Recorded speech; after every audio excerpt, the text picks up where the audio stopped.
Hi అండి, నమస్తే. I think this is my first video నేను యూట్యూబ్లో పోస్ట్ చేసేది. ఎందుకంటే దేవుడికి రిలేటెడ్గా ఉంది కదా. చిన్నప్పటి నుంచి కూడా ఏది స్టార్ట్ చేసినా దేవుడిని తలుచుకొని స్టార్ట్ చేయడం బాగా అలవాటు చేసేసిందండి అమ్మ అయితే. ఎందుకంటే దేవుడి బ్లెస్సింగ్స్ వల్ల ఇంకా ఆ పాజిటివ్ వైబ్ వల్ల చాలా పీస్ఫుల్గా అనిపిస్తుందండి. సంతోషమాత ఫోటో ఉంటుందండి. బేసిక్గా మా అత్తయ్య అయితే సంతోషమాత భక్తురాలు.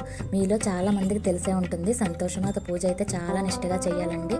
ఆ రోజంతా పులుపు అస్సలు టేస్ట్ చేయకూడదు. నెక్స్ట్ ఇక్కడ వచ్చేసి ఒక పాలరాతి శివుడు ఇంకా ఒక స్ఫటికలింగం ఉంటాయండి. ఇవి రెండు కూడా చూడడానికి చాలా క్యూట్గా ఉంటాయండి.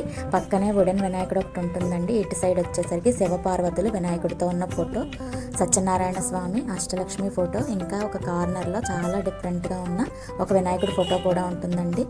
మందిరం లోపల సైడ్ అయితే ఇలా ఉంటుందండి. దాని పైన వచ్చేసి ఒక లక్ష్మీదేవి ఉంటుందండి. రెండు వైపులా ఏనుగులతో గ్రీన్ కలర్లో చాలా అందంగా ఉంటుందండి ఇదైతే. దీని బ్యాక్ సైడ్ సాయిబాబా, సూర్యనారాయణమూర్తి, అమ్మవారు, ఇంకా ఒక శంఖం కూడా ప్లేస్ చేసి ఉంటాయండి. శంఖం మా మామయ్య గారు అయితే శంఖం పైకి తీసి మరీ చూపిస్తున్నారండి. యాక్చువల్గా ఈ శంఖాన్ని డైలీ కూడా క్లీన్ చేసేసుకుని ఫ్రెష్ వాటర్తో రీప్లేస్ చేసుకోవాలండి. దెన్ ఈ శంఖాన్ని డైరెక్ట్గా నేల మీద కాకుండా ఏదైనా ఒక ప్లేట్లో కానీ లేకపోతే ఒక లీట్లో కానీ పెట్టి ఇలా ఒక ఫ్లవర్తో డెకరేట్ చేసుకోవాలండి. ఇటు సైడ్ వచ్చేసరికి ఆవు దూడ స్టాచ్యూ ఒకటి ఉంటుందండి. పూజా మందిరంలో ఇది ఉండడం కూడా చాలా మంచిది.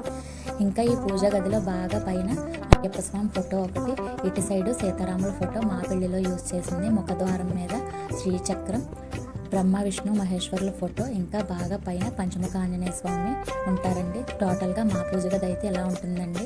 దెన్ మా వాడు పూజ అయితే స్టార్ట్ చేసేసాడండి. ఆ రోజు పోలమ్మ తల్లి తీర్థం కాబట్టి చాలా ప్రసాదాలు నైవేద్యంగా పెట్టామండి. పరమాన్నం, బూరెలు, గారెలు ఇవన్నీ కూడా. ఇవే కాకుండా కొన్ని డైలీ నైవేద్యాలు కూడా ఉంటాయండి. డైలీ నైవేద్యంలో మా వాళ్ళు అయితే పాలు కూడా పెడతారండి. పాలు పెట్టడం కూడా కొంచెం తేనె యాడ్ చేసేసి చాలా మంచిదట. దెన్ మావాడు పూజ అయితే ఆల్మోస్ట్ కంప్లీట్ అయిపోతుందండి. ఇక అత్తయ్య అయితే హారతి ఇమ్మని పిలుస్తున్నారండి. వీడికి హారతి అంటే కొంచెం భయం ఉంది. సో హారతి ఇచ్చే ఛాన్స్ నాకు ఇచ్చేస్తున్నాడు. ఫైనల్గా ఈ అగరబత్తిని చాలా జాగ్రత్తగా ప్లేస్ చేస్తాడండి. ప్లేస్ చేసేసిన తర్వాత నేను హారతి ఇచ్చేస్తానండి. సో హారతి చూద్దాం, ఓకేనా. సో ఫైనల్లీ ఇదండి మా పూజ గది గురించి అయితే. మీకు ఎలా అనిపించిందో కామెంట్ చేయడం మర్చిపోకండి. Please like, share, subscribe my video.